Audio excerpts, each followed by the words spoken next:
அன்பெல்லாம் கொண்ட அனைத்து சொந்தங்களுக்கு அன்படக்கங்கள். ஐப்பசி மாத சூரிய பகவானால் 5 ராசிகளுக்கு பொற்காலம். நவ கிரகங்களில் ராஜா என்று அழைக்கப்படும் சூரிய பகவான் அக்டோபர் 17ஆம் தேதி கன்னி ராசியிலிருந்து துலாம் ராசிக்கு மாறுகின்றார். சூரிய பகவான் இங்கு நீச்சம் பெற்றாலும் சில நாட்களில் நடக்கும் சுக்கிரனின் இடமாற்றத்தினால் நீச்சபங்க ராஜயோகத்தை பெறுவார். இந்த இடமாற்றம் இந்த ராசிகளுக்கு பொற்காலமாக மாறப்போகின்றது.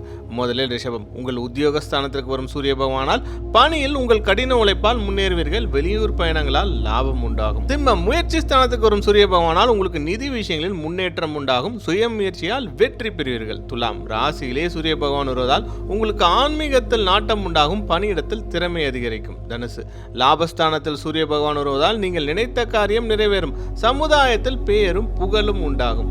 மகரம், தொழில் ஸ்தானத்துக்கு வரும் சூரிய பகவானால் பணியிடத்தில் உழைப்பிற்கான அங்கீகாரம் கிடைக்கும். பணியிடத்தில் புதிய வாய்ப்புகள் தேடி வரும். அனைவருக்கும் அன்பு வணக்கங்கள்.